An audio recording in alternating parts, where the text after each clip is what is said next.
നമ്മുടെ ഇന്നത്തെ യാത്ര മൈസൂരിലെ വളരെ പ്രശസ്തമായ ചാമുണ്ഡി ഹിൽസിലോട്ടാണ്. ഏകദേശം മൈസൂരിൽ നിന്നും 12 കിലോമീറ്റർ അകലെയായി സമുദ്രനിരപ്പിൽ നിന്ന് 3489 അടി ഉയരത്തിലാണ് ചാമുണ്ഡി ഹിൽസ്. വളരെ പ്രശസ്തമായ ശ്രീ ചാമുണ്ഡേശ്വരി ക്ഷേത്രം ഈ കുന്നിൻ മുകളിലാണ് സ്ഥിതി ചെയ്യുന്നത്. കർണാടക വനം വകുപ്പിന് കീഴിലുള്ള ഒരു റിസർവ് ഫോറസ്റ്റാണ് ഈ ചാമുണ്ഡി ഹിൽസ്. ശരിക്കും ഇതൊരു ഗ്രാനൈറ്റ് മലയാണ്. ബ്രൗൺ നിറത്തിലുള്ള ഇത്തരം ഗ്രാനൈറ്റ് പാറകൾ യാത്രയിൽ ഉടനീളം നമുക്ക് കാണാൻ പറ്റും.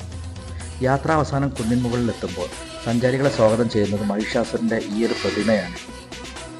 ഐതിഹ്യമനുസരിച്ച് അസുര ചക്രവർത്തിയായ മഹിഷാസുരനെ ദേവി ചാമുണ്ഡി യുദ്ധത്തിൽ നിഗ്രഹിച്ചു എന്ന് വിശ്വസിക്കപ്പെടുന്ന സ്ഥലമാണിത്. മഹിഷാസുര മർദ്ദനത്തിന് ശേഷം ദേവി ചാമുണ്ഡി കുടികൊള്ളുന്നിടത്താണ് നമ്മളിപ്പോൾ ഇന്നീ കാണുന്ന ശ്രീ ചാമുണ്ഡേശ്വരി ക്ഷേത്രം നിലനിൽക്കുന്നത്. വളരെ പുരാതനമായ ഏകദേശം 1000 വർഷത്തിലധികം പഴക്കമുള്ള ഒരു ദേവി ക്ഷേത്രമാണിത്.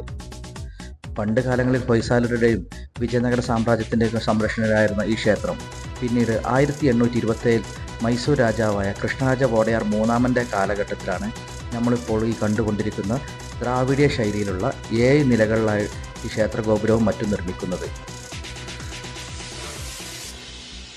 ഇവിടുത്തെ പ്രധാന പ്രതിഷ്ഠയായ ദേവി ചാമുണ്ഡി തന്നെയാണ് മൈസൂർ രാജവംശമായ വോഡയാർ രാജവംശത്തിൻ്റെ കുലദേവതയും.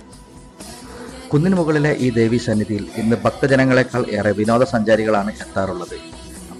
അതുകൊണ്ട് തന്നെ മൈസൂരിലെത്തുന്ന വിദേശ വിനോദസഞ്ചാരികൾ അടക്കം സന്ദർശിക്കുന്ന ഒരു പ്രധാന ടൂറിസ്റ്റ് ഡെസ്റ്റിനേഷൻ കൂടിയാണിത്.